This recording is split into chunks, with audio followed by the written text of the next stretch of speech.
Going to talk about the big forehand. We call it the big forehand show. Oh, you want to join in the show, Sammy? All right, Sammy's here. He's ready. Dog. He's the famous Tennis Academy dog. Right, Sammy?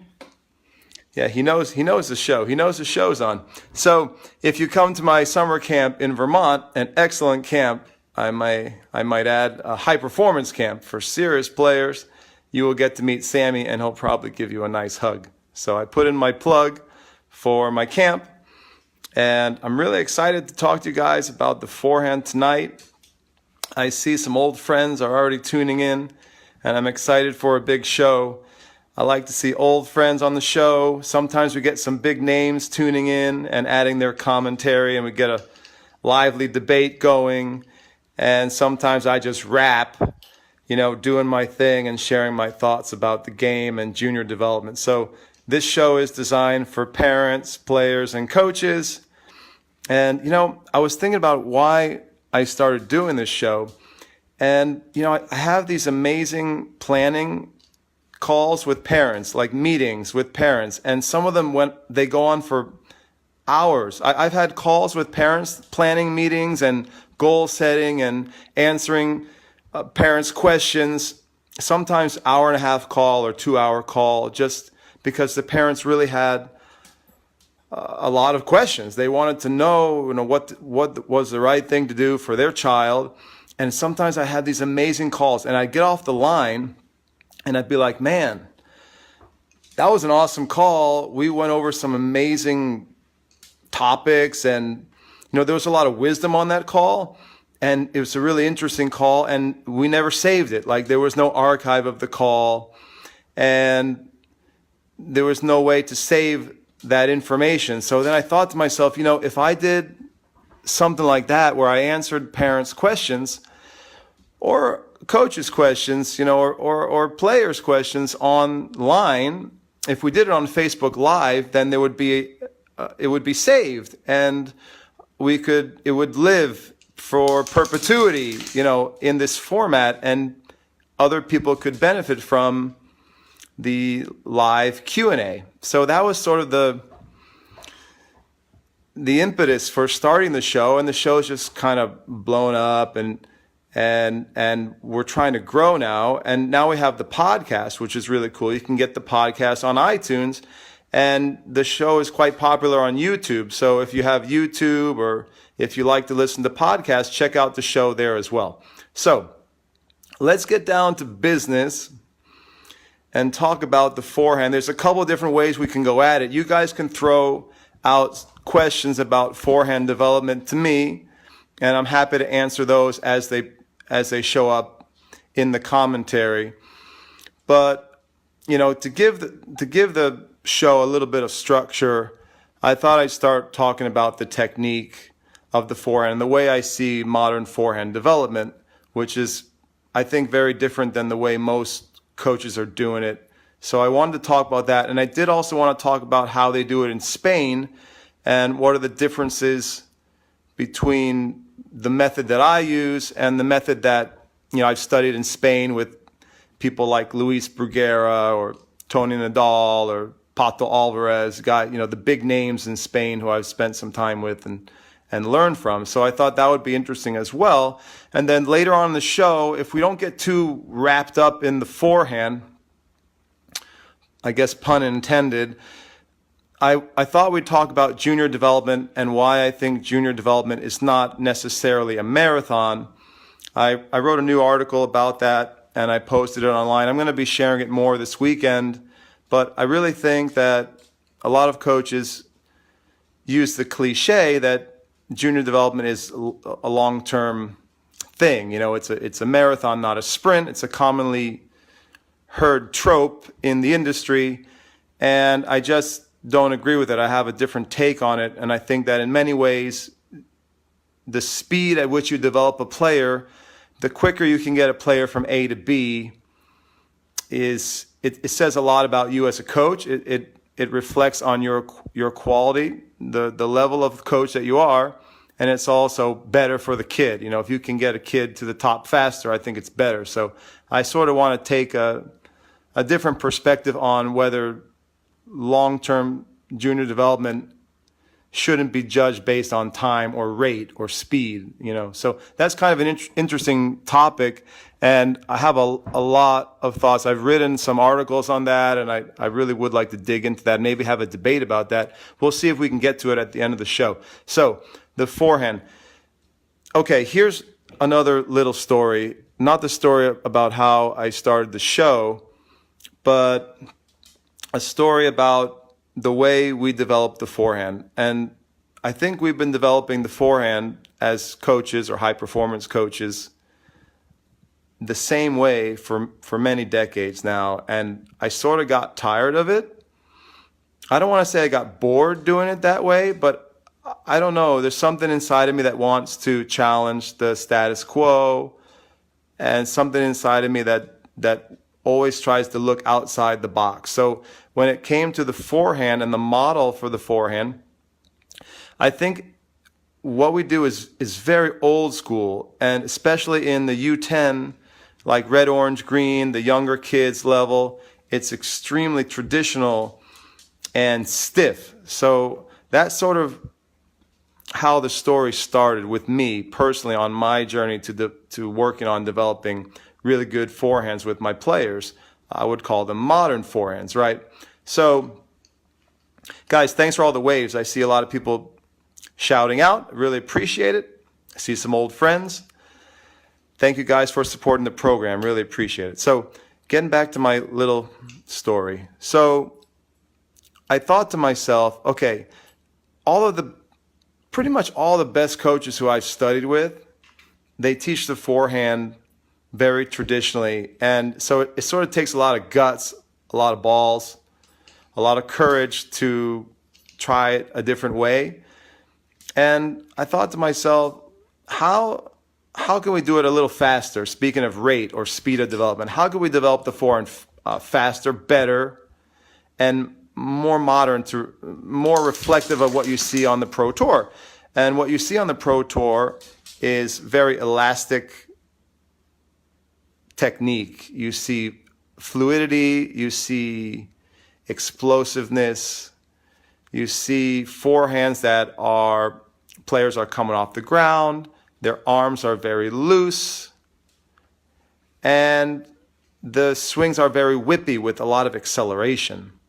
You also see swings that are typified by rotation. They're circular swings, parabolic swings, and you see finishes that are unorthodox. You see in the modern forehand, you see finishes or follow-throughs, whatever you want to call them. You see lower follow-throughs. I call them inverted follow-throughs or inverted finishes. You see reverse finishes. You see hook finishes. And we can talk about those terms. Guys, if you have any questions about the technique, please shout them out, and I'll go through them as I see them. And also remember, if you just want to sit back and enjoy the show and maybe think of a question later, you can always post it in the comments, and I check all the comments after the show, and I will follow up after the show. So getting back to the forehand and my little story, I'm just kind of a stubborn guy, and I don't like people telling me to do it the way it's always been done, and I'm sort of an iconoclast that way. And so the iconoclastic side of me, the stubborn side of me, the outside of the box sort of thinker said, okay, I have little kids in front of me. How can I get them to look more modern? How can I build the more modern style that I'm seeing on the Pro Tour in a safe way, in a healthy way for those kids, but to speed up the development timeline? And so that's how it sort of got started. And it was really hard for me at first. This was probably going back, I want to say 5, maybe 7 years ago. So not too long ago, because I've been coaching high performance more than 15 years now. Maybe closer between, I might be closer to 16, 17 years now. So this is not too long ago in my evolution as a coach. And so I thought, how can I do this differently that saves time but still safe? Because that's often a question that coaches have. If we don't teach the traditional way is it going to be safe for a little kid, you know, the movements.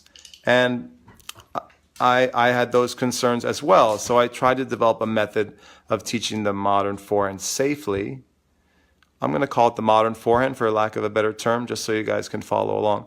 So I can remember back to the first lessons that I did, and it took a lot of courage because my old coach was also one of the greatest influences in my life and my career was Gilad Bloom, the Israeli former Davis Cup player, Pro Tour player, and a brilliant technician. And Gilad also taught a very traditional forehand, the way that I've seen it from virtually every other great coach who I've studied with. It's the same forehand I saw with Luis Bruguera from Spain. We can talk about that more later, talk about the Spanish forehand. It's the same forehand that I've seen Toni Nadal teach. Same forehand, you know, pretty much that Pato Alvarez in Spain teaches. You know, it's the same forehand that Robert Lansdorp stresses. You know, it's like a very traditional forehand. It's linear. It's transfer the weight from back to front. It's extension, and it's follow through to the ear or follow through to the shoulder. You guys know what I'm talking about. You know what it looks like.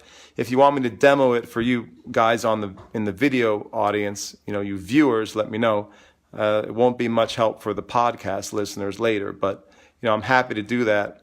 I didn't bring my racket, but guys, guess what I have? WordPress.com is professional WordPress hosting built to scale with no limits, slowdowns, or surprise fees. Plans start at just $2.75 a month with a free domain name for your first year.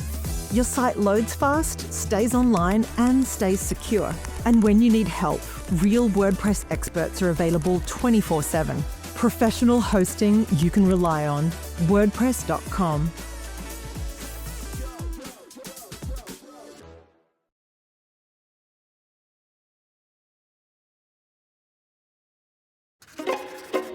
You're a recital gal. Now lavender, with ribbon trim. Oh, peach, with puffed sleeves. Pearls, frills, ribbons, beading, pink with ruffles. Poor tortured artist. You can try to picture yourself in every dress in the ton, or you can use Google search to try on new looks. Nailed it. We have lost the light. Oh, nonsense! Mrs. Wilson, would you fetch a lantern? I have a Filipino fighting stick. So if we need any demos, I'm ready to go with my Filipino fighting stick. Yes, it's a Kali stick, also called a Screama. And yes, I used to study some Kali, Filipino stick and knife fighting. So, you know, don't mess with me on the street, right? I have my Filipino fighting stick, and I'm ready to demonstrate any kind of techniques with my fighting stick. Sorry, guys, left my rackets in the car. Okay. All right, getting back to my little story. Hold on, I'm getting hot. Gotta change. Sammy, what's up? You want to go to the couch? All right, I'll let you go. Sorry, guys. Sammy's he's asking for the couch. I gotta let him go. Go, boy. No, go sleep night. Sleep at night on the couch. Oh, good boy. All right, sorry, guys. Okay, my boy, Brian Bleem. First comment of the night. What's up? No, that's okay. You can ask any question you want. Let's see what you got here. Brian Bleem is a fan of the show. Let's see what he says. Not to get off the forehand, but speaking of injury-free movements, is there any issues with teaching an 11-year-old Eastern backhand grip for the kick serve? Okay, it's off the topic, Brian, but that's okay, because that's what this show is all about, answering questions from the audience around the world, and there is absolutely no problem with using an Eastern backhand grip for the kick serve. In fact, it's one of my secrets for developing the spin and the effect of the kick serve, because what it does is it closes the racket face at the top, and it helps the player get a feel for the spin, but maybe more importantly, because it restricts the movement of the wrist, it sort of blocks the movement. It feels very uncomfortable for the player to use that Eastern backhand grip. It forces the player to release, to learn how to move their wrist fluidly and accelerate their elbow, their whole lower forearm. They're forced to move that fluidly and to be loose there. And that is very critical for young kids when they're learning the kick serve. So absolutely no issue, in my opinion. Again, this is my opinion, as it's not, I'm not a doctor. But in my experience, I teach that grip all the time. Never an injury, never an issue with the wrists. The biggest issue for young kids when teaching the kick serve, and I think you can teach the kick serve quite young. I teach the kick serve at a very young age, sometimes 8, 9, 10, 11, is you need to keep the lumbar spine straight. So you can have an arch in the thoracic spine and in the cervical spine. So that's behind the neck and behind the upper back. That part of the spine is made to extend. That part is made to bend. And the lower part, the lumbar spine, has to be kept straight. So you have to be very careful if players are extending or hyperextending their lumbar spine, and you have to watch out for that, right? And that usually happens with just a bad habit or a bad toss, a toss that's too extreme to the left. So the other big issue with injury for the kick serve is the shoulder. And the shoulder, when it's in that position, slightly left, is not, it's in a precarious position in general. It's not a natural place for the shoulder to be, and it's quite, there's a lot of load on the shoulder from that position. So I don't think you can't teach or learn a kick serve at a young age, but you have to be careful on how many reps you do with the kid. You know, don't go out and do the same amount of reps as you would with the flat serve. And most experts now are recommending fewer and fewer serves per session. So, for example, Toni Nadal says only 20 or 30 serves per session. Mark Kovacs says, 60 to 80 serves per session. Don't go crazy with the serves per session, because it's a lot on the little kid's shoulder. So when you're doing kick serve work with the little kid, you have to be extra careful, because the shoulder is in a more precarious position, a weaker position, and it's experiencing more load. So that's what I would advise you in terms of working on kick serve with a young kid like 9, 10, 11, 12. And I hope that helps. If you have a follow through, let me know. Guys, I got to get back to my little forehand story. Okay, so it seems to me that everyone in the world teaches like this forehand that's, it exists, it has existed in time since God knows when. Are we talking 1930s, 1940s, 1950s? It goes back way, way back. I mean, way before even the 80s, 70s, and 80s. It's a very linear forehand. It's generally Eastern grip. It's weight shift from back to front. It's extend and transfer the weight as you're meeting the ball, and following through low to high, as we all know the teaching phrase, and finishing to the ear or to the top of the shoulder, and or catching the racket even out in front, that's often taught too. And for some reason, this old school model of the forehand still exists. It will not die. It won't end. And I don't understand why coaches cling to it so much.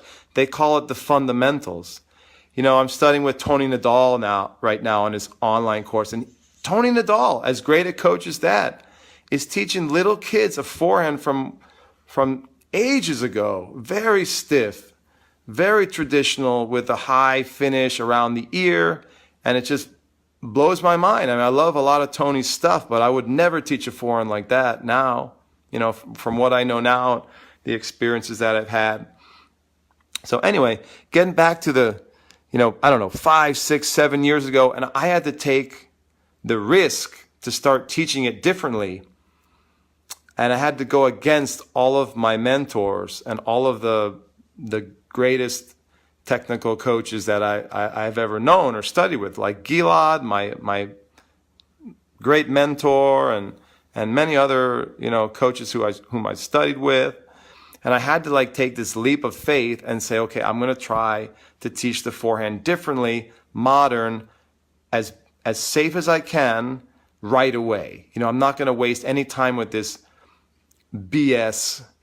You know, I think it's BS where you teach a young kid a totally different stroke from ages ago. Let's say 60s, 70s, 80s, whatever.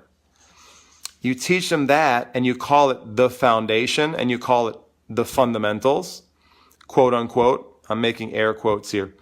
And then down the road later, it's going to sort of evolve, or you're going to change it to make it more like what you see now, what most pros are doing now. And I just think that's ridiculous. It doesn't seem right to me. It didn't seem right to me.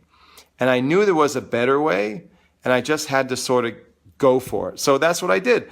And years ago, I started with the open stance, and I think that's the way to go. You start by teaching a semi-open to open stance.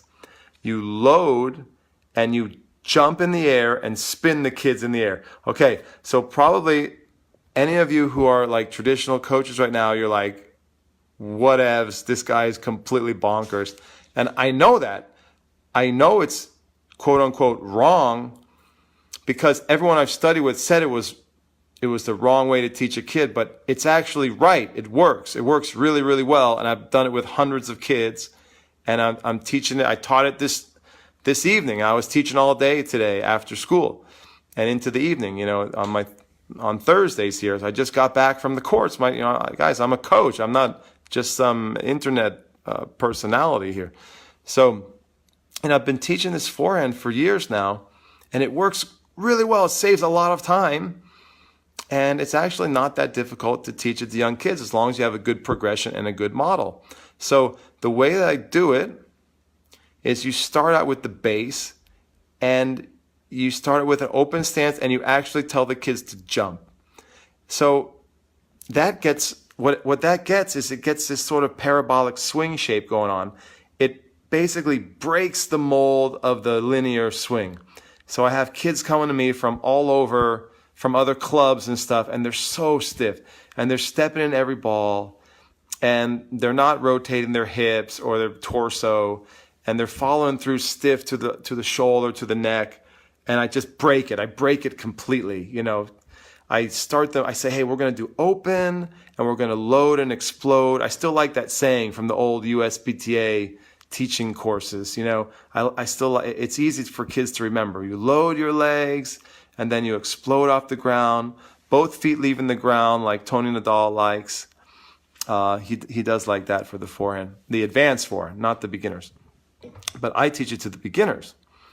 And then you start getting this magical parabolic swing path. And what I mean by parabolic is simply circular, a circular swing path, right?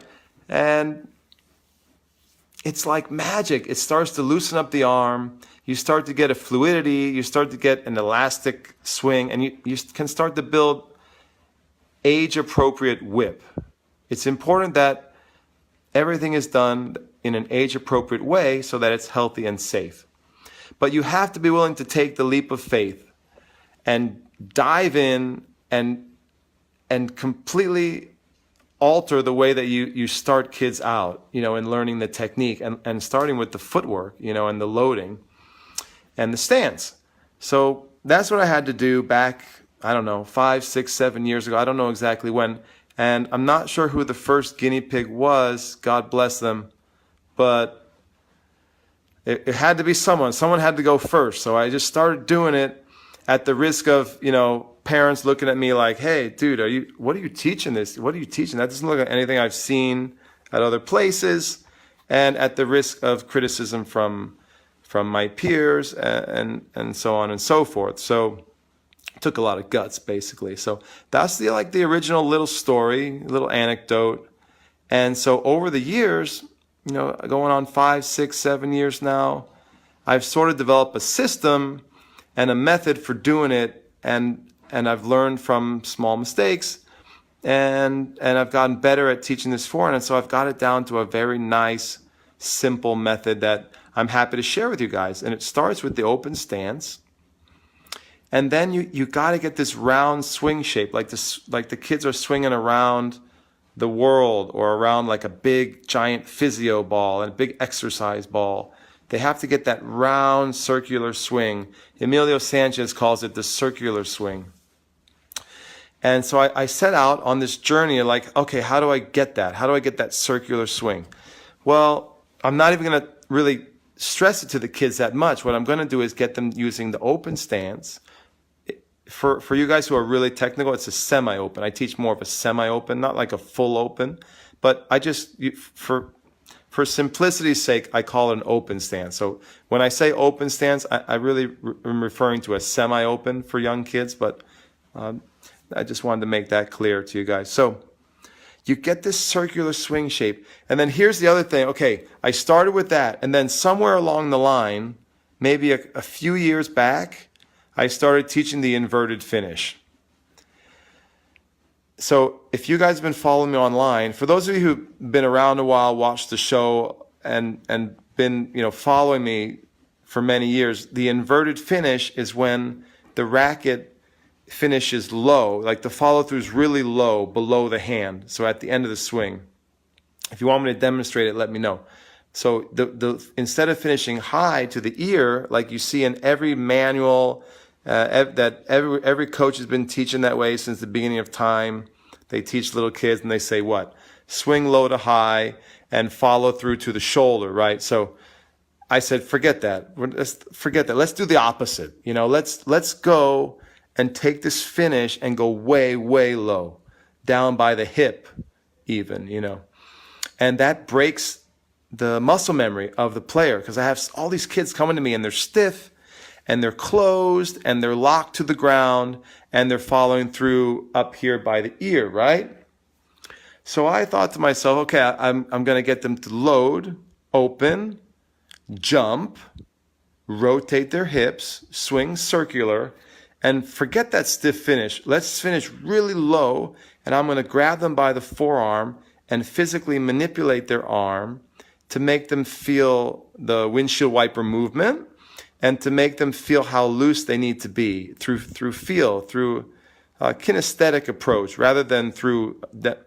I use a little demonstration, but mostly my method is to get in there and actually adjust the kids manually, sort of like a chiropractor or a martial arts coach works.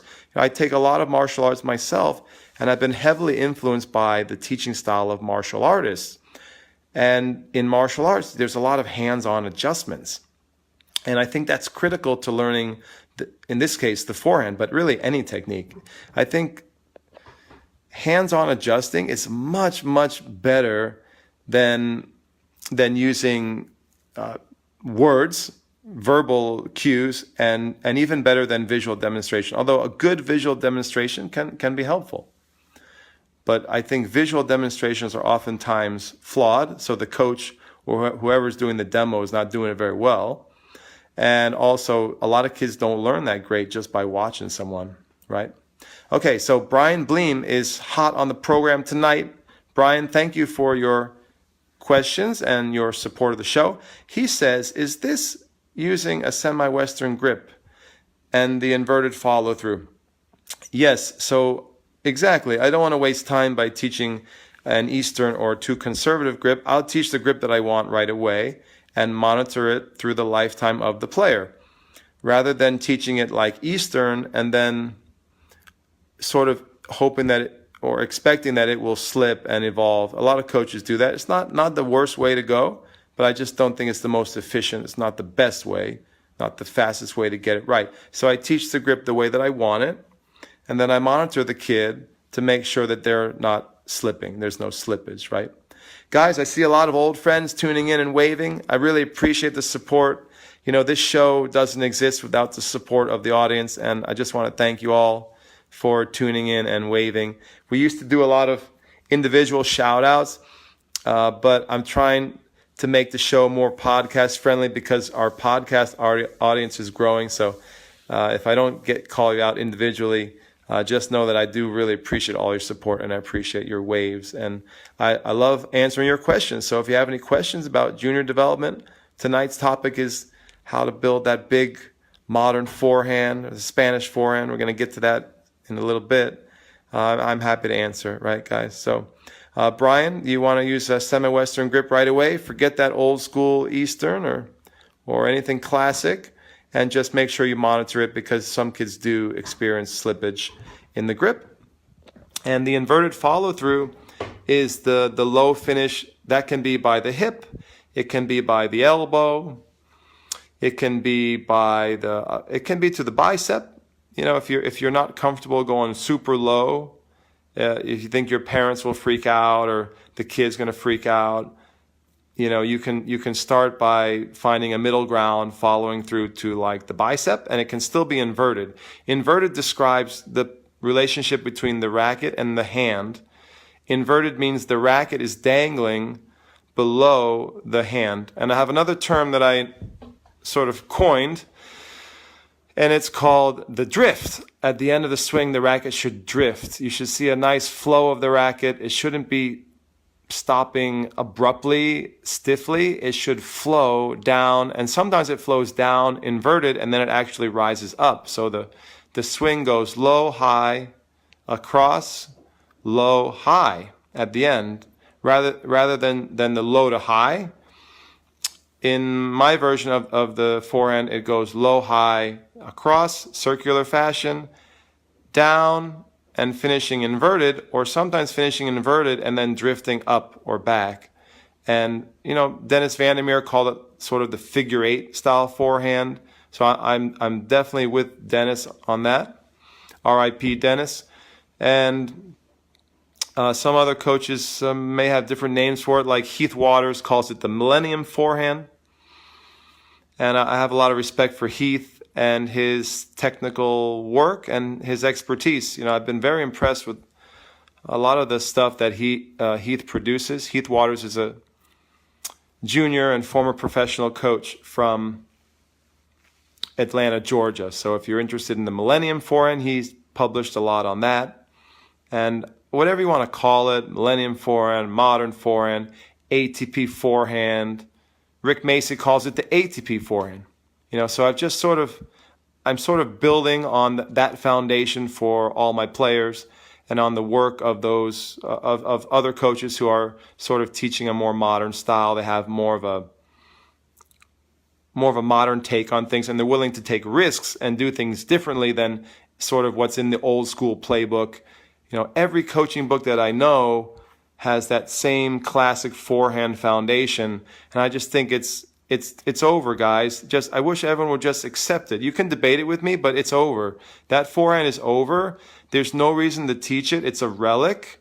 The only reason we teach it is purely coaching habit. I think at this stage, it's purely habitual.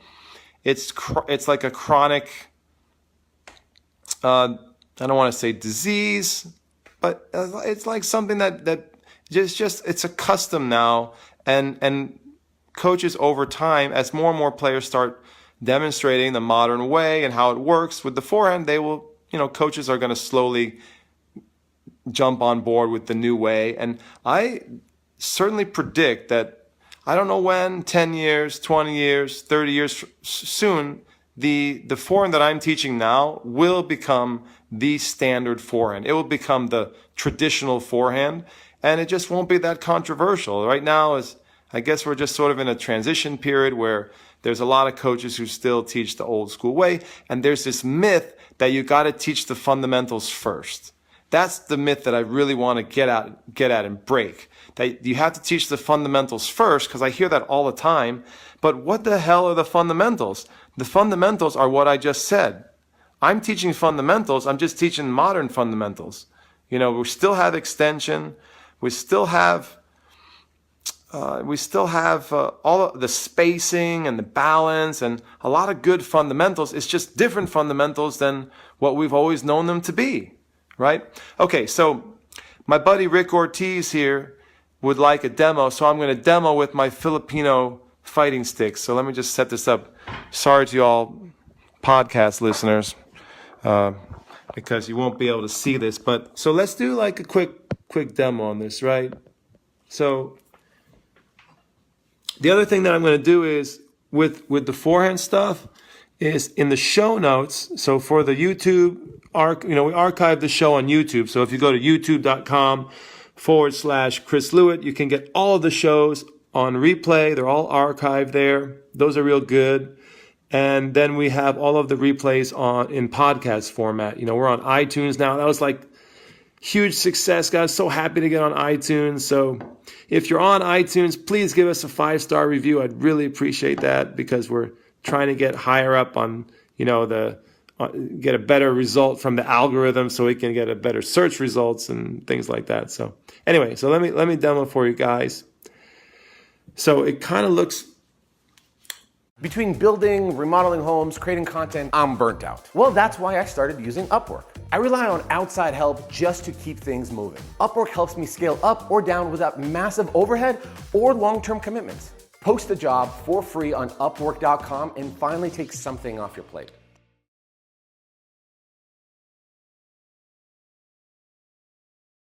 Ever wonder what happens then? Get an account specialist of your very own. Her name's Amanda. Meanwhile, a customer experience specialist assigns your booklet to a project coordinator, who then whisks it off to a pre-press technician named Tully. A press lead, that's Jose, sends your order to one of 8 HP Indigo HD presses, before a press operator like Bao prints it. Now it's time for some shine. It gets cut with a literal guillotine. Next comes Brian with the binding, and your book's whisked off to shipping, and it's out the door. We're off to print our next favorite thing. Mic drop.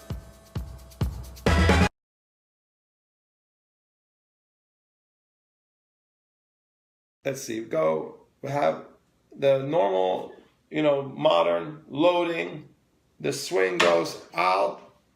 Here, let me fix this. Sorry. Here we go. So swing goes out, around, and then the finish. This is an inverted finish. Oftentimes you see the forearm on the stomach, like this.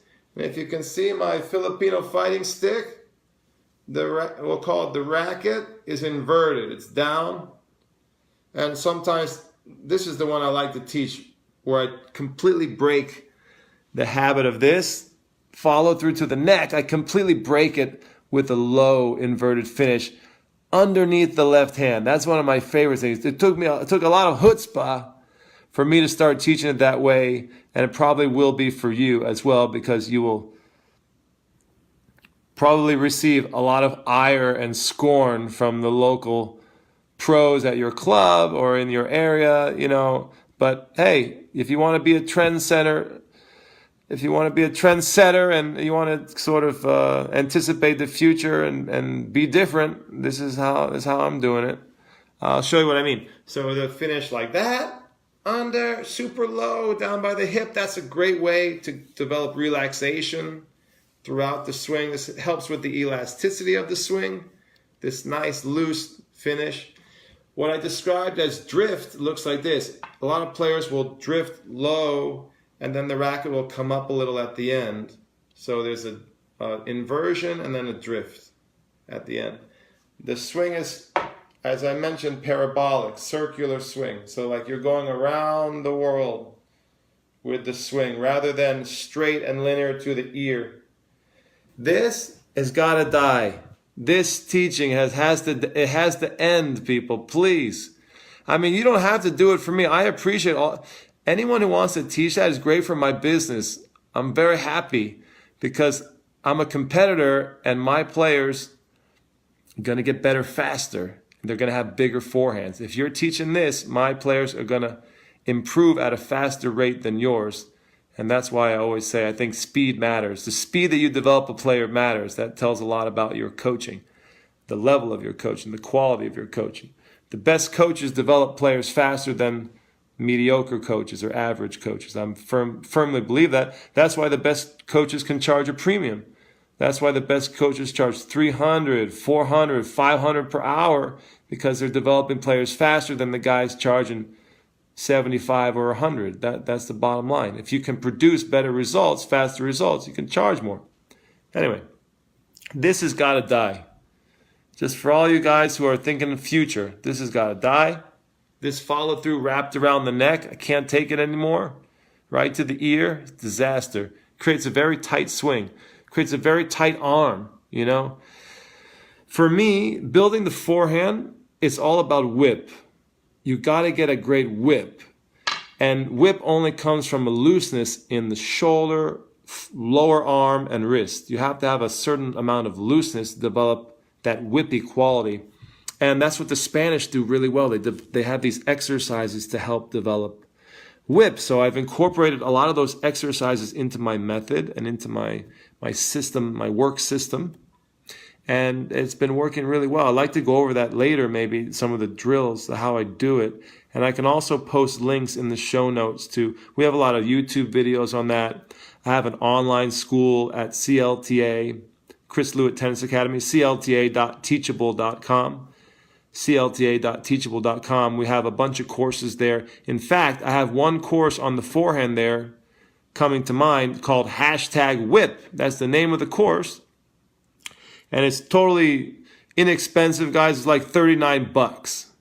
And you can watch me building modern forehand, the forehand that I'm describing, the Spanish forehand, with a lot of the Spanish exercises. And I take you through all of the steps and progressions in that course. So it's a cool option, and we recently cut all the prices to make it affordable so like anyone could learn my philosophy and methods. So you could check that out. I'll plug that. Shameless plug. Sorry, guys. Okay, getting back to the forehand. Where was I? Okay. Oh, Rick, was that enough of a demo, or do you have follow-up? Let me know if you have follow-up and you need me to explain. But breaking the mold, guys. Get rid of the follow-through to the neck. Get rid of the follow-through here. Stop telling kids to swing low to high. It's low, high, low. It's circular, not straight. It's open stance, not closed. It's finish or follow-through, very low, loose, inverted, and with a drift. Right? This is the language that I use with my students. This is my method. And what else? One more very, very important thing. Topspin. Okay? Part of my approach is we get the topspin right away. Right away, we go for the topspin. And I expect my players to be making topspin from the very beginning. I mean, it's basically the first thing that I work on with kids. I have some other fundamentals that I work on, like extending, like the stance that I mentioned, stances, but the topspin is paramount because topspin, it's basically evidence that the swing was good and that the swing was loose, the arm was loose. If they can develop topspin, it means they have the proper amount of firmness to looseness in their arm, the right, just the right amount. It means they're swinging up, lifting on the proper trajectory, and that they have the racket face closed enough to create the spin. So the topspin to me is the best evidence of a good modern swing. And I have little kids, 5, 6, 7 years old, and we're getting into that right away, have them swinging with a lot of the similar checkpoints that you see with the modern guys, the modern pros, albeit at a slow, safe speed. The key is to do all of these movements in a safe way at a safe speed, not to do anything herky-jerky, or as Toni Nadal says, too abrupt, too brusca. Not too brusca, not too abrupt. Everything is done in a relatively smooth acceleration and at an age-appropriate speed. And I think that's critical. So you're shaping before teaching power, and you're developing the beautiful modern muscle memory without any risk of injury. You're just taking the kid through the movements in a safe way. They're exploding, but it's a controlled, safe explosion. These are small explosions that are not dangerous for the joints or the musculature, tendons, ligaments, muscles, things like that. So that's how I look at it technically. If you got any follow-up questions, guys, let me know. Very, very interesting questions already. Appreciate the discussion. Can talk about how they do it in Spain. Here's something interesting that I wanted to sort of touch on, is that in Spain, my mentors, like my greatest teachers in Spain, the people who I trust they don't teach the forehand this way. So I'm way out on a limb here on my own with this sort of innovation.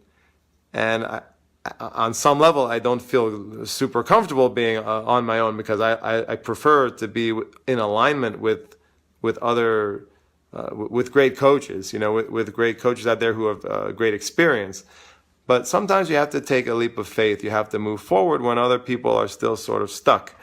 And so, for example, one of my best mentors, Luis Bruguera in Spain, he's still teaching the forehand that I said, the forehand from the whenever, 50s, 60s, 70s. He's still teaching that forehand, man, and I just can't get it. Like he spends so much time developing a flat stroke. You would never think that, right? Spanish coach, legendary Spanish coach.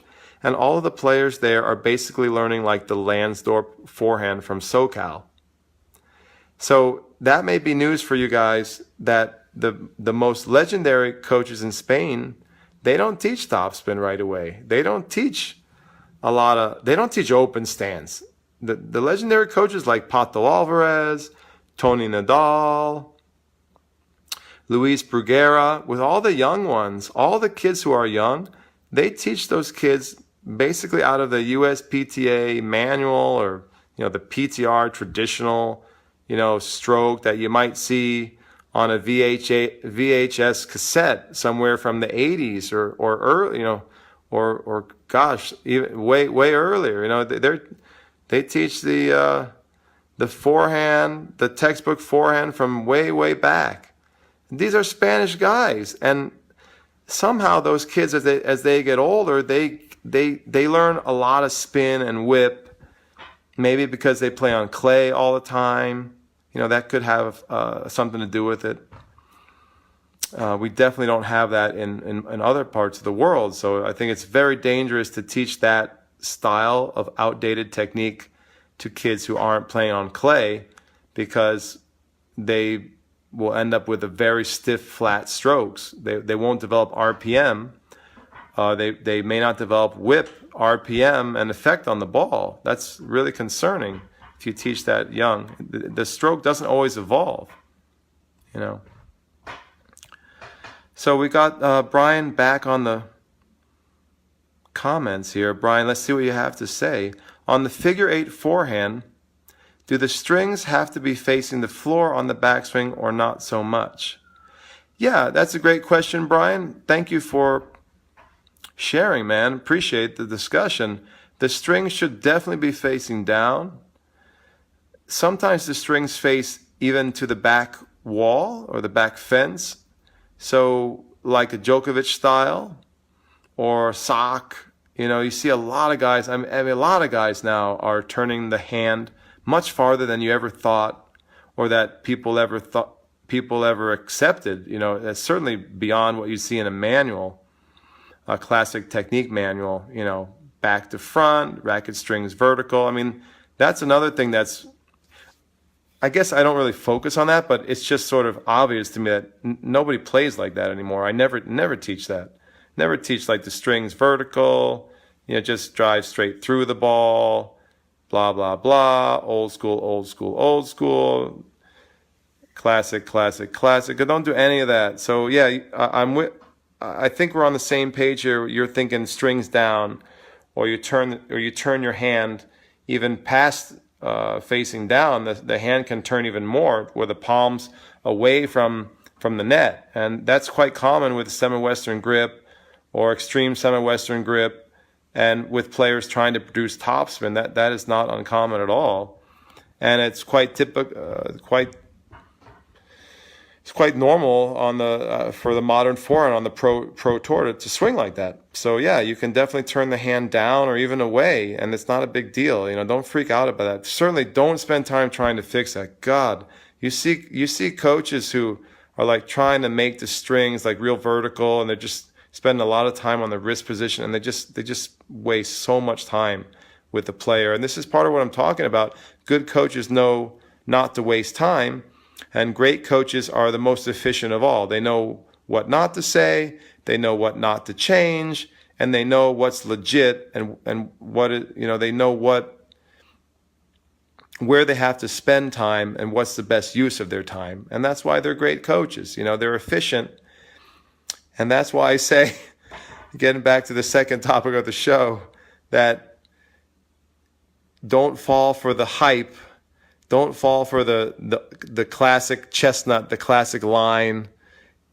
Tennis is a long-term development thing, or, it's going to take a long time. When coaches start spinning that one, I think you got to look elsewhere, because it's a very dangerous phrase, because it's basically a cop-out. It's an excuse. It's a cover-up of a coach's lack of success, lack of progress that he or she is making with the kid. They say, well, tennis is a long-term development. It's a, junior development's not a sprint, it's a marathon. So, so coaches will say it all the time to cover up their lack of success and the lack of speed to which they get the success. If it's taking longer and longer, there may be something wrong with what your coach is doing. Don't fall for the line that, oh, it's just it'll happen next year or maybe a couple of years down the road. Remember, we don't want to rush things, right? Always the parents are rushing, right? We coaches know better. We always try to explain to the parents to have patience and don't rush it. Don't be impatient, right? Sometimes parents know better, and they know that their kids should be progressing faster, and they got to find a coach who's more efficient. All right, that's all I have to say about that at the moment, as it may be a topic for another show. Okay, so we talked about the grip, we talked about the stance, we talked about the circular swing, the inversion, the drift. These are all the things that I'm all about with the young kids who I'm coaching. Okay, so you get these little kids, and you're teaching them all this stuff, and you want to get topspin, okay? Topspin is magic. I have a saying, topspin is magic. Topspin is the name of the game. If you can get a little kid like 5, 6, 7, 8 to be whipping some topspin, it's a really good sign. Really good sign. It means that their arm is loose. They got the right angle of the racket face at impact. They're brushing or scraping well. And, you combine that with the modern components that I'm talking about, the technical reference points that I'm describing, and you've got something really cool and really advanced at a young age. So you can get that at 6, at 7, at 8, at 9, at 10, certainly. You can get the forehand to look like that, to approximate what you're seeing at the pro level, albeit at a safe speed. And then it's done. The work is done, guys. It's done at 10. It's done by 11. It's done by 9. You don't ever have to make changes again. You just monitor the grip for slippage. Make sure the grip doesn't slip as the player starts to move through the 12s, 13s, and 14s. And you make sure that the player is not falling into any traps. Like, the biggest trap is not extending. When players finish low, a lot of times they cut short the extension. Like in Spain, they call it the line.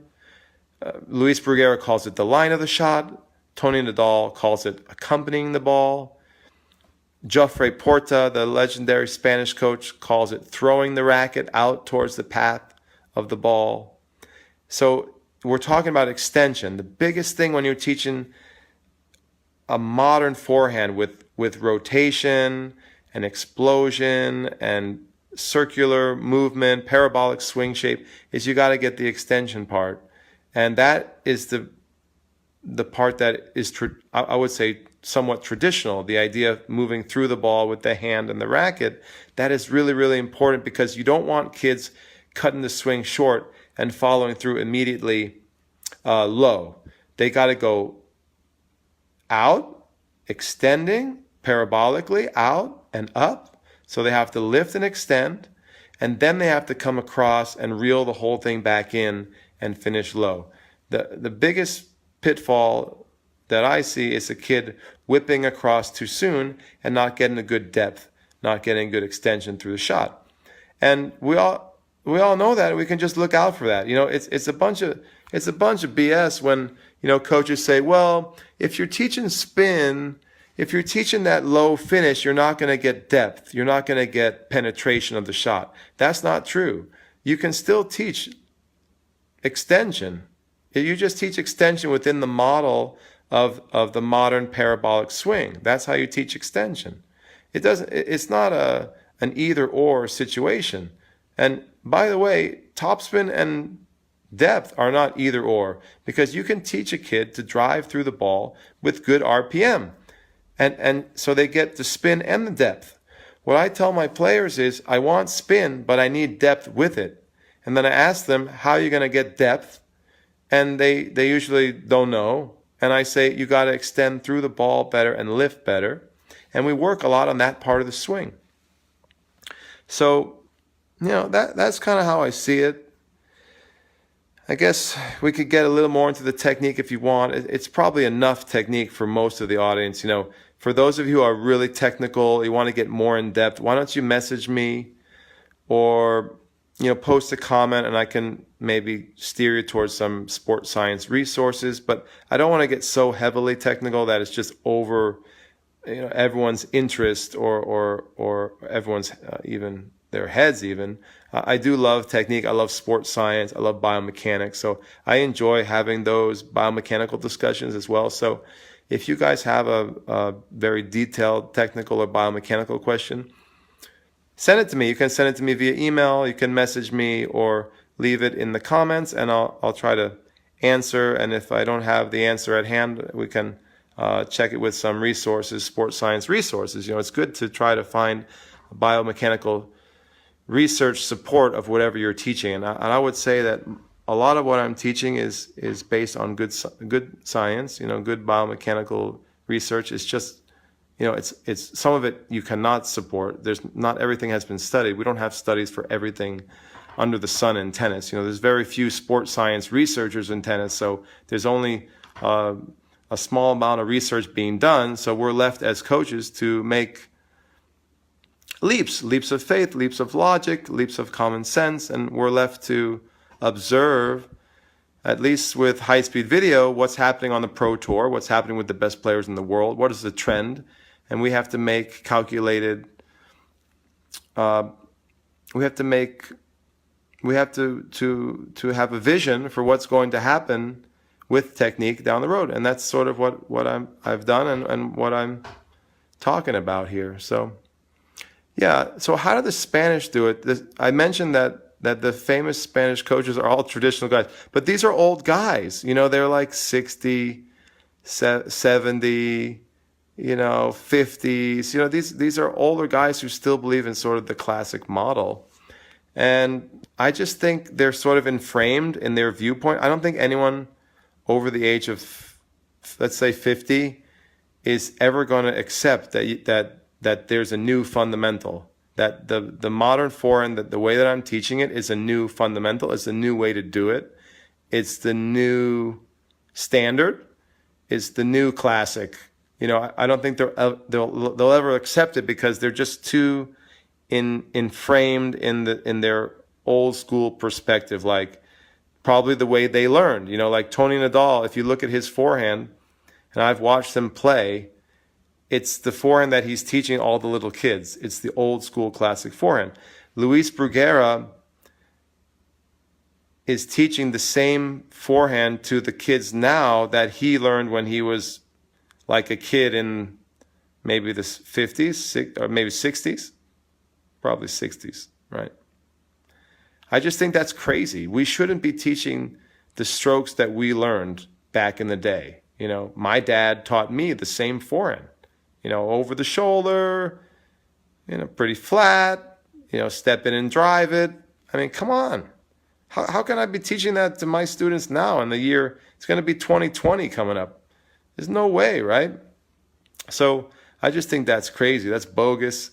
And I really am shocked that still in the year 2019, that the majority of the coaching community is teaching the forehand that they learned. I can't believe it. It's incredible to me that probably 95% of the, just from a rough estimate, are teaching the forehand from way back in the day. The forehand that Borg rebelled against, the forehand that Jimmy Arias rebelled against. These are the guys that sort of, a bunch of Spanish guys. Sergio Bruguera rebelled against this forehand model. Even Agassi, to a certain extent, rebelled against, he was a little more classic with the finish, but the semi-open, a little more whip, you start to see in the 80s guys finding a better way, technically, on tour at the highest level. Jordi Arreci, another Spanish guy, big topspin forehand. Fernando Luna, top 30 player, topspin forehand.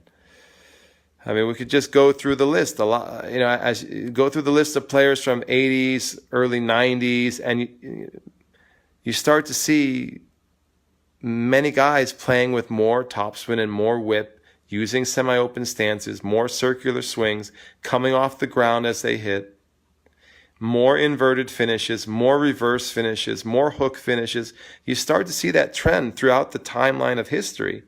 And I can't believe coaches, most, if not all of the coaches of today's time in 2019, just stick their heads in the sand and say, no, or hands over the ears, na boo-boo, na boo-boo. WordPress.com is professional WordPress hosting built to scale with no limits, slowdowns, or surprise fees. Plans start at just $2.75 a month with a free domain name for your first year.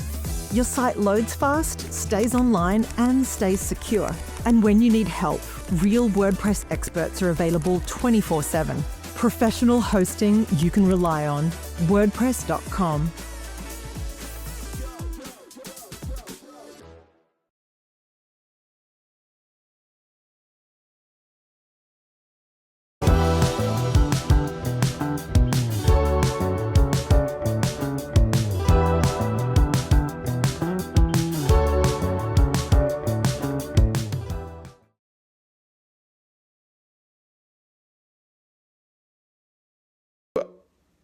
I'm just going to teach it the way I learned and the way it's in the textbook, that it's always been in the textbook. That's the way we teach it, because, air quotes, we have to teach the fundamentals first. No, the fundamentals change. Fundamentals change over time. They're dynamic. Fundamentals are not static. They don't just exist in the bubble that never gets touched or changed or evolved, Sometimes you got to burst that bubble and embark on a radical shift, radical journey. And that's what I've been doing here, at least in my little world with my high performance players. And it's been really successful. So I'm sharing that with all you guys. It's incredible to me. It's incredible we teach the forehand like that. Like, you'd think coaches would want to, evolve. You'd think they'd notice that things have changed on the tour. Give you another example. Here's an example of how coaches have evolved a lot. Two-handed backhand. How many coaches now insist on a one-handed backhand? Not many. Coaches have come full circle from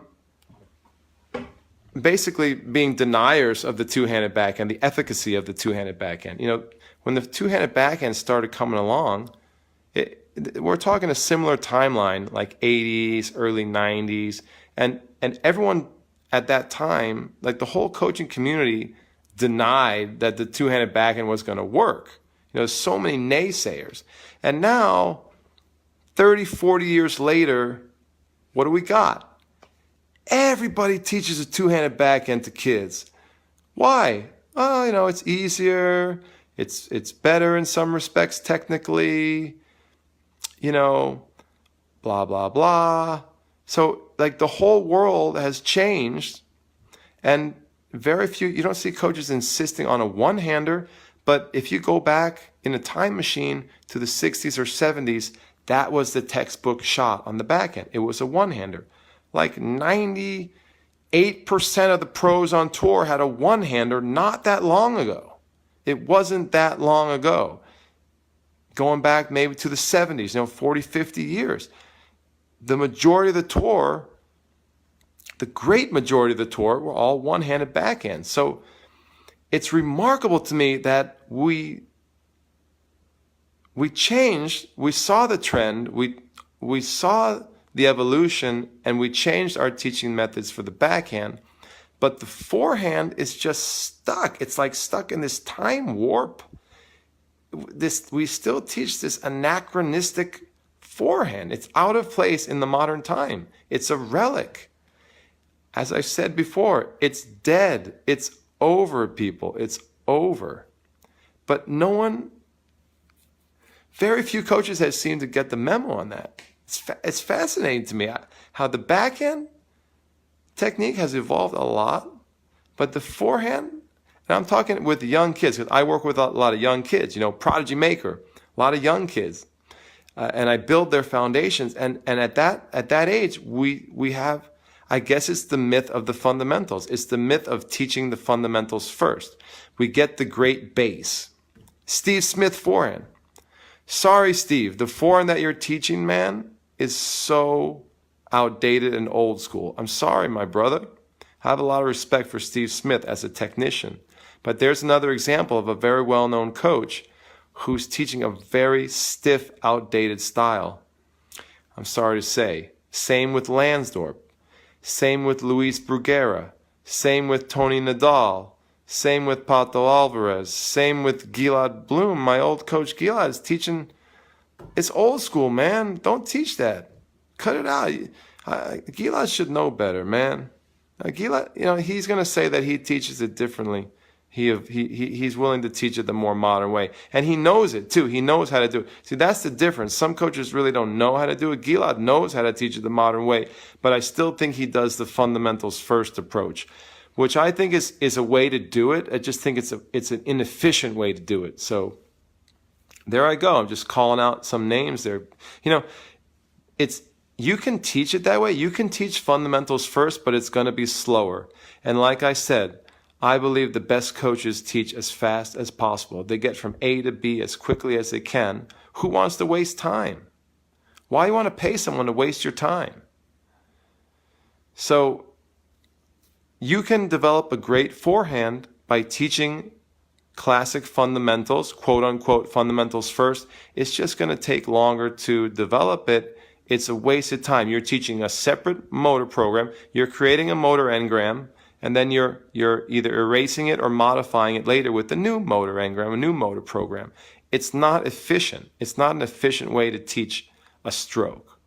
So that's my argument, I don't know how long it's going to take to see a big shift, a seismic change, a big tidal wave of change. But I think it's coming, because the more young players you see doing it my way, the modern way, the parabolic way, whatever you want to call it, you see many kids doing it now.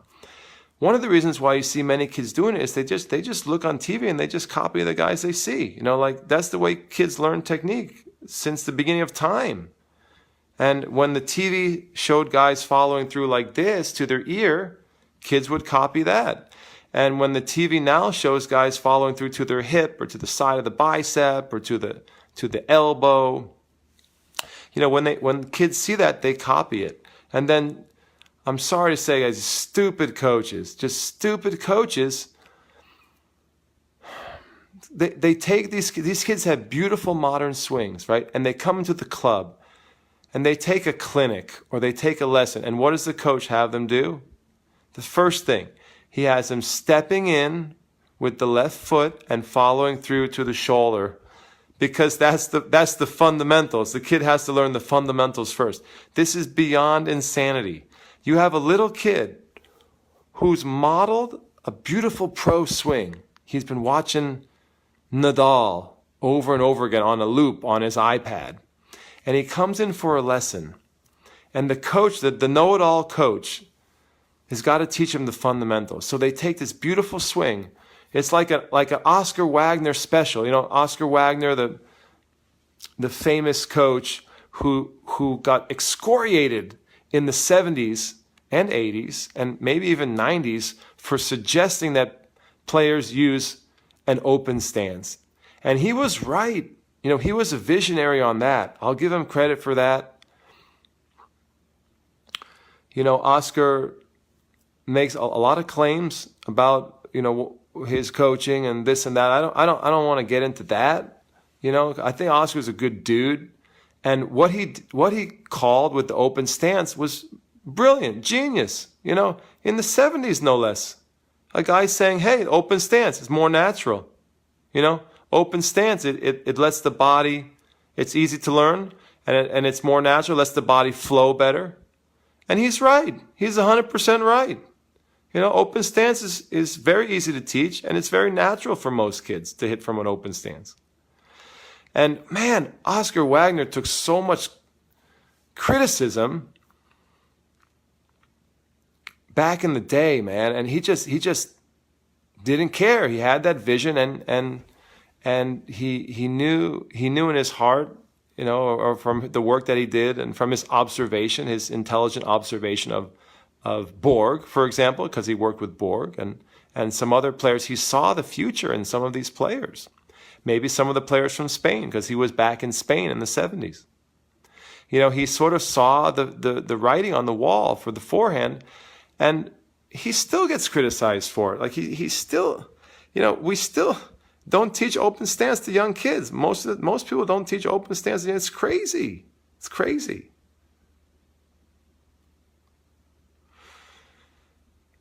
Yeah.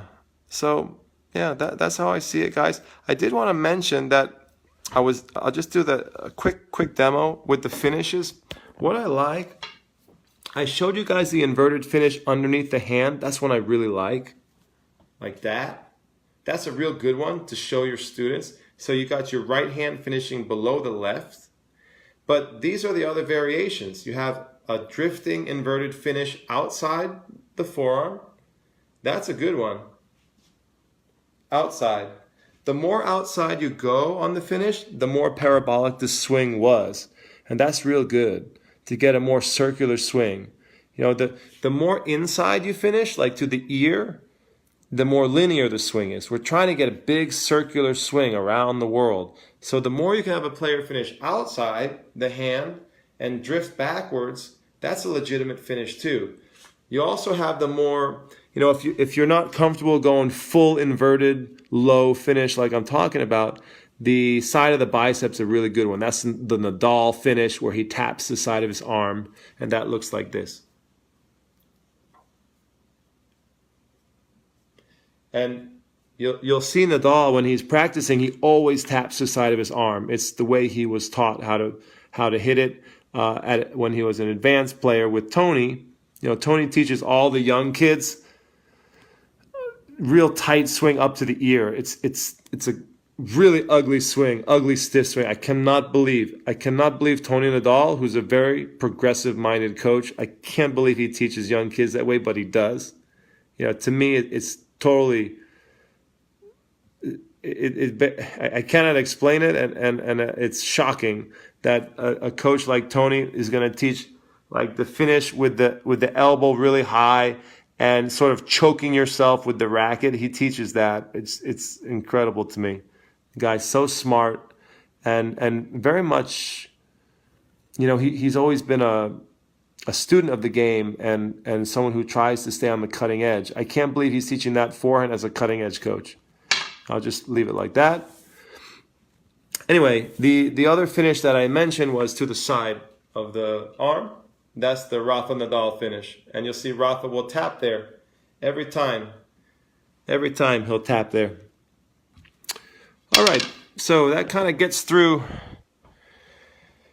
the basics of the forehand. The Spanish way to develop it, okay, I'll go over it briefly. So what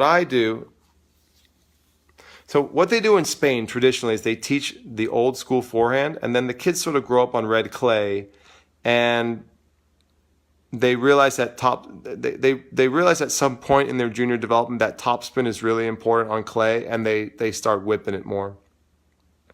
That's kind of how they do it in Spain, and also the same with the open stance. They don't teach a lot of open stance at most traditional academies in Spain, although the next gen of coaches in Spain are definitely teaching more open stance, the more progressive coaches. But like the traditional guys like Bruguera, Sanchez and Alvarez, the Sanchez Casal Academy, which is the Pato Alvarez system.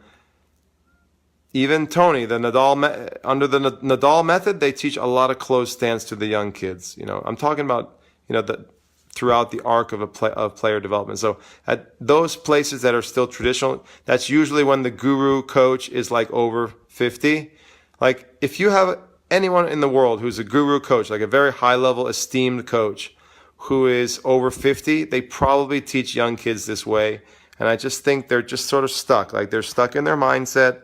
They can't imagine teaching the forehand in a different way. They're inframed. They're inframed in a perspective that they can't get out of. They're in a box and they can't get out of the box. It's the way they learn. It's the way they taught it all the years to all their great players, and they just can't fathom that there's a new, better way. And it would just be refreshing if some of those, like I never want to get like that. When I'm 50 or 60 or 70, guys, pray to God that I'm still on the court, healthy and coaching. And I'm going to always try to evolve, always try to learn and change and stay up to date on the cutting edge and be on the vanguard of what's happening in tennis technique, especially in tennis technique, which is one of my passions. And I hope that when I'm older, I don't get these blinders on where I can't see what's actually happening right in front of my eyes, Because Toni, for example, Toni knows the way all the players swing. I mean, he's a great coach on tour. He has a lot of tour experience with Rafa. Look at the way Rafa swings. I mean, he talks about it all the time. But he still, nevertheless, says, we have to teach the fundamentals, quote unquote, first. We have to get it right. He says we have to get it right. What is right? Right is in the eye of the beholder, and right changes. What's right evolves. The right technique evolves over time. The fundamentals evolve over time. They're not static. They're not stuck in time. So Toni says, he argues that you have to teach the fundamentals like we teach calligraphy in school, like we teach calligraphy before we let kids write the way they want. So he says we got to teach the old school technique first, the calligraphy, the very rigid, strict form of writing, and then later kids will develop their own writing mechanics according to their personal style. It's kind of ironic because a lot of schools and educators are now eliminating calligraphy from school curriculums, but suffice it to say, Toni that's one of his arguments. He actually makes that exact. I'm describing to you near verbatim what he believes. He says that we have to teach, especially the forehand, fundamentally first. That means the basic form, which is calligraphy. He uses the metaphor of calligraphy, and then later on the kids can. They can develop their own idiosyncrasies or their own style, right? So it's kind of interesting. I think it's a very flawed argument from Toni, who's normally very perspicacious. He's very bright. He's very insightful. He's a very sharp mind. And he's a true philosopher of the game. It's just really shocking that he would teach such an outdated form. Because in the end, it takes more time to do it that way. If you're going to spend the time to labor in calligraphy land, that's going to cost you development time. It's going to cost you time. And my whole philosophy is that you want to save time as a coach. Obviously, you don't want to rush. You don't want to hurt a player. You don't want to do anything unhealthy for a player. But in the end, you want to save time. And the better coaches are able to get to the destination faster. That's why they get paid more. That's why they charge more per hour. Because it is a race, not just a marathon. It's a sprint and a marathon. The way I described it in my article that I posted recently is that it's like sprinting a marathon. It is a long-term process, but you definitely want to do it faster than slower. And believe me, if you can get your student onto varsity as a freshman, they will appreciate that much more than if you get them onto varsity as a senior and they only have 1 year to play for their team in high school. Or all my students want to go to nationals. So if I can get a student to nationals by 12, geez, that's a lot better than getting to nationals at 14 or 16 most of the time. Now, I know that my buddy Gordon Paul can make a good case for some exceptions to that rule, but in general, I'm going to say I want to get my players to their highest level or their dream level as soon as I can, so that they can enjoy it, and also so that I'm not saddling their parents with unnecessary bills. Like, I shouldn't want to keep a kid around an extra couple of years just because I'm getting paid, right? My job is to get a kid to the destination as fast as possible, and that's the honest thing to do, right? There never would be a coach who would string a kid along and tell the parents that it's a long-term process just to keep the customer, right? That would never happen in tennis, right? That would never happen in tennis junior development coaching circles. Tell me I'm wrong. I'm being sarcastic, right? Because I know that that happens, right? The coach will string a family along and tell them that there's a lot more work to be done. It's a long-term development. It's a marathon. Just wait till 18 and Johnny he'll be up there in the nationals. Just wait. He's not doing so well right now, not doing so well in the section, but if you just hang in there with me, I'm going to sell you the promise of glory when the kid is 18. And I'm telling you, parents, be very, very wary of that promise, because a lot of times that promise is a false promise. And the gains don't actually happen at that older age, and that's when you realize that you've lost way too much time. You're behind the 8 ball, and it may not be possible to catch up to all the kids who were killing it when they were younger. So, yeah, is it true that there are some kids who make it real big when they're young and then they burn out or they fizzle, as my buddy Gordon Paul says? It's possible, but it's more rare than I think. I think Gordon thinks. And also, the reason that they fizzle is usually not because of a lack of talent or game. They usually fizzle for some personal reason or off-court reason, or they don't want to play anymore, lack of motivation or something like that. It's not because of the way they were developed, So that's my take on it. So we did actually get onto that topic a little bit. I'd love to pick up that topic in another show. What do you guys think? It's a really interesting topic because it also relates to coaching and coaching prowess, coaching ability.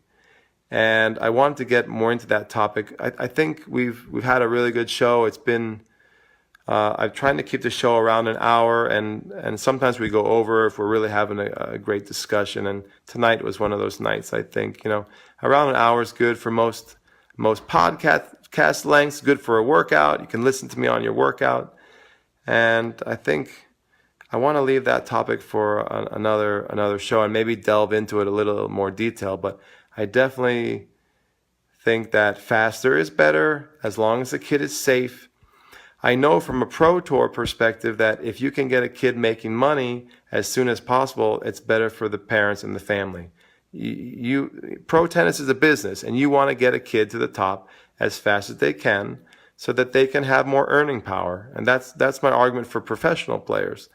And for example, teaching a forehand that's outdated and then trying to build upon it later by changing the motor program is not an efficient way to get to the top as fast as possible. It's inefficient. And my whole philosophy is built around trying to find the most efficient way to develop a player. And that means sometimes breaking idols. It means challenging the status quo. It means thinking outside the box. It means experimenting with some methods and progressions that maybe were unheard of in the past, or that seem very unusual or radical. It takes a radical courage to try to find a faster way to build a player, but to me, that's intellectually stimulating for me. That's a challenge. As I mentioned at the start of the show, I find the way that classicists insist on teaching the forehand, I find the way they do it is really boring. It's really not that much of a challenge. I can teach that classic forehand with my eyes closed. It's not a matter of me being unable to teach, quote unquote, the fundamentals. I just think it's boring and it's not challenging to me as a coach, not challenging to my intellect, and my brain and my heart are telling me, and now my experience are telling me that there's a better, faster way. So my instincts are to challenge that traditional approach, and I'm doing it on the court for years now. So I have the evidence. It's not scientific evidence, but it's my personal experience and my experiential evidence, and that's all I can share with you guys. You can take it or leave it. Obviously, some people will say, yeah, that guy's crazy. He doesn't know what he's talking about. But I think if you watch the videos that I'm doing, and if you see the players I'm developing, you see the track record that I have, you'll see that I'm not that crazy. Maybe I'm a little bit out of the box thinker, but certainly I try to think very deeply about what I'm doing, and I care a lot about the safety and welfare of my students. That to me is paramount. So I want to get my players better faster, but keep them safe at the same time. So it's always that balancing act. We want to do things better, but we also need to do things in a safe way. So for me, those are the priorities: faster and safer. If you can find a faster way that's also safe for a kid, that should be the new quote unquote fundamentals. Guys, it's been an amazing show. I loved having the discussion. It was great to see old friends tuning in, and I really appreciate your support. Without you guys, the show wouldn't be a success. And what I would really love you to do is to give me thumbs up and likes, and to share. If you could please share the show with your friends, with fellow coaches, with fellow parents. Tell them about the Prodigy Maker. Tell them about the show. Tell them that there's a legit high-performance coach who is going live every week, who is willing to answer questions from anyone from around the world. And I'm happy to help parents, and I especially love helping the kids out there. So tell everyone who's interested in technique or junior development, let everyone know about the show. Also, guys, I'll remind you, please, if you could give us a 5-star review on iTunes. I'm super excited about the new show in the podcast version, and we just got on iTunes. We're trying to grow that community. If you could please go to iTunes and give us a 5-star review, that would be so awesome. I would really appreciate that. And also remember, the show is always archived on our YouTube channel, youtube.com/Chris Lewitt, or just search Chris Lewitt in YouTube. We have a great channel there, a lot of free stuff, and the show is absolutely free. 23 episodes now. Go to YouTube and enjoy. You can catch me on video, or you can just listen to my voice when you're working out or you're driving in the car on your favorite podcasting platform. We got iTunes, we got Spotify. We're on everything now, so I'm so glad to get that going, and I know that makes it easier for you guys. Sometimes it's hard to watch a video, but it's really easy to let a podcast play in the background. So thank you guys. Thank you for your support. It was an awesome show. Have a good night. God bless. See ya.